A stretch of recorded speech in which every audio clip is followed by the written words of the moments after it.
महेन्द्रकृत श्रीमहालक्ष्मीस्तोत्रम्। महेन्द्र उवाच। नमः कमलवासिन्यै नारायण्यै नमो नमः। कृष्णप्रियायै सारायै पद्मायै च नमो नमः। पद्मपत्रेक्षणायै च पद्मास्यायै नमो नमः। पद्मासनायै पद्मिन्यै वैष्णव्यै च नमो नमः। सर्वसम्पत्स्वरूपायै सर्वदात्रे नमो नमः। सुखदायै मोक्षदायै सिद्धिदायै नमो नमः। हरिभक्तिप्रदात्रे च हर्षदात्रे नमो नमः। कृष्णवक्षस्थितायै च कृष्णेशायै नमो नमः। कृष्णशोभास्वरूपायै रत्नाढ्यायै नमो नमः। सम्पत्यधिष्ठातृदेव्यै महादेव्यै नमो नमः। सस्याधिष्ठातृदेव्यै च सस्यलक्ष्म्यै नमो नमः। नमो बुद्धिस्वरूपायै बुद्धिदायै नमो नमः।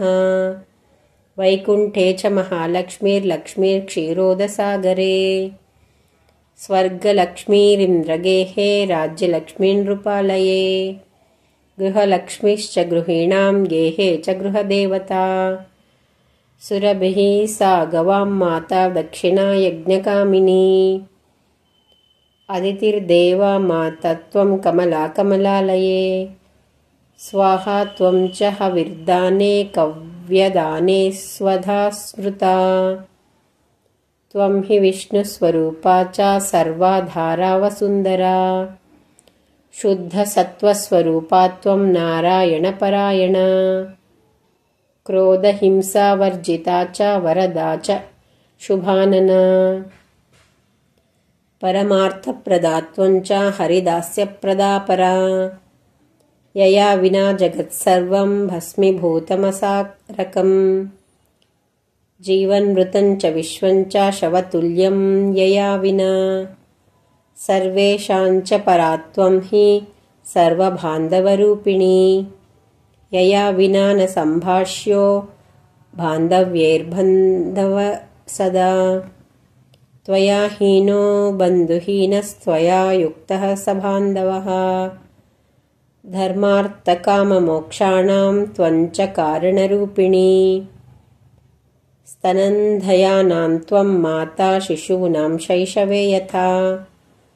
तथा त्वं सर्वदा माता सर्वेषां सर्वविश्वतः। त्यक्तस्तनो मातृहीनः स चेज्जीवति दैवतः। त्वया हीनो जनः कोऽपि न जीवत्यैव निश्चितम्। सुप्रसन्नस्वरूपा त्वं मे प्रसन्ना भवाम्बिके। वैरिग्रस्तं च विषयं देहि मह्यं सनातनी। वयं यावत्त्वया हीना बन्धुहीनाश्च भिक्षुकः। सर्वसम्पद्विहीनाश्च तावदेव हरिप्रिये। राज्यं देहि श्रियं देहि बलं देहि सुरेश्वरी। कीर्तिं देहि धनं देहि पुत्रान् मह्यं च देहि वै। कामं देहि मतिं देहि भोगान् देहि हरिप्रिये। ज्ञानं देहि च धर्मं च सर्वसौभाग्यमीप्सितम्। सर्वाधिकारमेवं वै प्रभावान् च प्रतापकम्। जयं पराक्रमं युद्धे परमैश्वर्यमेव च। इत्युक्त्या तु महेन्द्रश्च सर्वैः सुरगणैः सह। ननामसाश्रुनेत्रोऽयं मूर्धां चैव पुनः पुनः। ब्रह्मा च शङ्करश्चैव शेषो धर्मश्च केशवः। सर्वे चक्रुः परिहारं सुरार्थे च पुनः पुनः। देवेभ्यश्च वरं दत्त्वा पुष्पमालां मनोहरां।